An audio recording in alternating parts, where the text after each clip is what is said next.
it seems like they finally got their sound issue over there fixed, so we are going to take this press conference live now. Responsible for the strike at the Al-Hali Al-Ma'adani hospital in Gaza. We did an immediate review with all relevant branches of the IDF. This is what took place on Tuesday, October 17th. At 6:15 p.m., a barrage of rockets was fired by Hamas to Israel.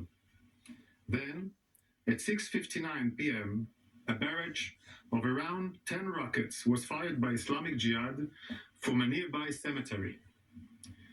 It was at the time that 6:59 p.m. when there were reports of an explosion at the Al-Hali Al-Mahadani hospital in Gaza City. According to our intelligence, Hamas checked the reports, understood it was an Islamic Jihad rocket that had misfired, and decided to launch a global media campaign to hide what really happened. They went as far as inflating the numbers of casualties. They understood with absolute certainty that it was a rocket misfired by Islamic Jihad that damaged the hospital.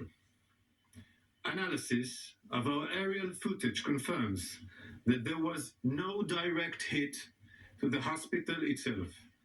The only location damage is outside the hospital in the parking lot, where we can see signs of burning, which I will show later, no cratering, and no structural damage to nearby buildings, as opposed to the damage caused by any aerial munition, which would have been of different nature. We would have seen craters and structural damage to the buildings, both of which haven't been identified in this incident. The size of the damage we see here is due to the warhead of the Islamic Jihad rocket, but most of the rocket's propellant is still evident due to the short flight of the rocket because the launch failed. The following visual evidence shows infrared imagery of the parking lot.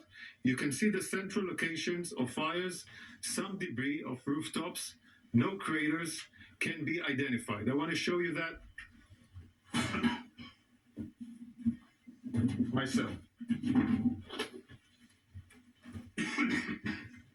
This is the area of the hospital. Okay, we are showing the parking lot and the hospital. Okay, those are in red spots. This is not in infrared, so you can understand it better. This is the parking lot. This is the parking lot. You can see the parking lot also now in this picture shown here. Okay, aftermath, after the hit. There is no structural damage to the building. The walls stayed intact. There are no craters here. All of the above, which I said, no structural damage.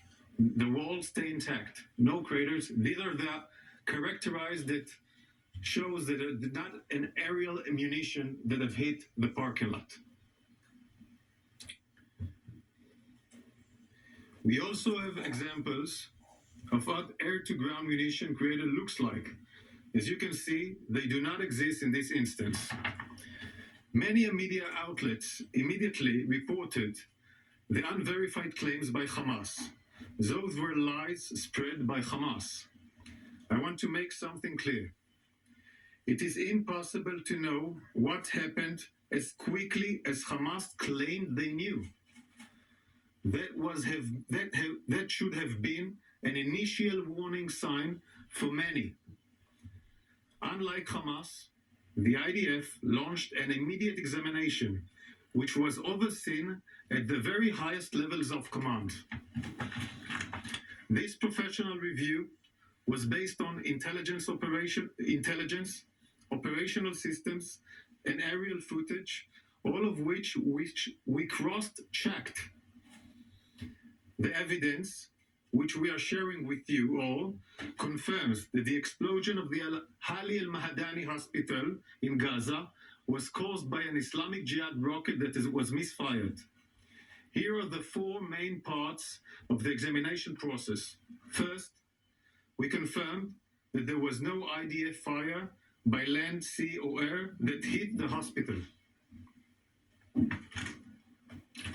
Second, our radar system tracked rockets fired by terrorists from within Gaza at the time of the explosion. I will show you.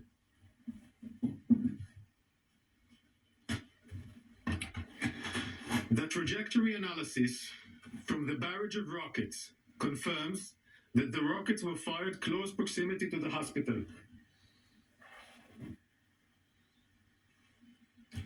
In addition, there are two independent videos which show the failure of the rocket launch and the continuation of rocket flight towards the ground within the Gaza Strip, falling in the hospital compound.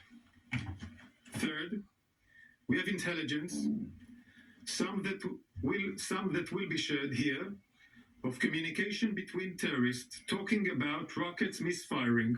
The terrorists realize that the rocket has misfired and made specific reference to the Al-Hali al-Ma'adani hospital. I would want to let everybody hear the conversation, and I will do the translation in English. I'm telling you, this is the first time that we see missile like this falling, and so that's why we are saying it belongs to the Palestinian Islamic Jihad. What? They are saying it belongs to the PGI. It's from us? It looks like it. Who says this?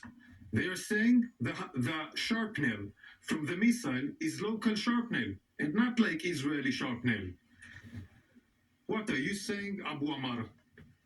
But God bless, it couldn't have been found another place, not the hospital, to explode? Never mind, yes, Abu Haji. They shot it from the cemetery behind the hospital. What? They shot it coming from the cemetery behind the Al-Mahadani hospital, and it misfired and fell on them. There's a cemetery behind it? Yes, Al-Mahadani is exactly in the compound. Where is it when you enter the compound? You first enter the compound and don't go towards the city. It's on the right side of Al-Ma'adani hospital. Yes, I know it. We have cross-checked intercept with other intelligence sources to confirm this accuracy. It is common for rockets that are fired at Israel to land short and fall inside Gaza. These rockets fall short of Israel and have caused Palestinian casualties.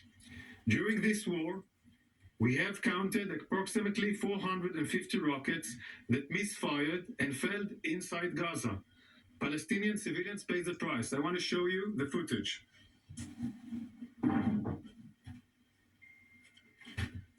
These are failed launches during this war.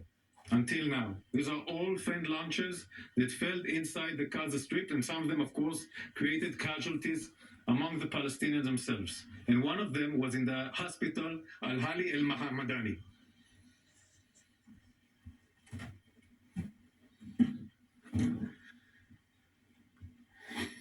We are also sharing this information with our partners. First and foremost, the United States. We want the maximum transparency, because we take any incident involving civilians very, very seriously. Unfortunately, many in the media immediately reported the statements coming out from Hamas, controlled in Gaza, which blamed Israel. Instead of waiting for the examination of a credible information from the IDF, some media outlets ran with Hamas lies. Some of those headlines are still up, have not been corrected. I understand the desire to break news, but I hope you will all agree the accuracy and credible information comes before speed. The IDF acts in accordance with the international law. In conclusion, this incident shows how allegations, in this case false and baseless allegations made by terrorists against Israel, can spread and flame tension in the region. I will now answer questions.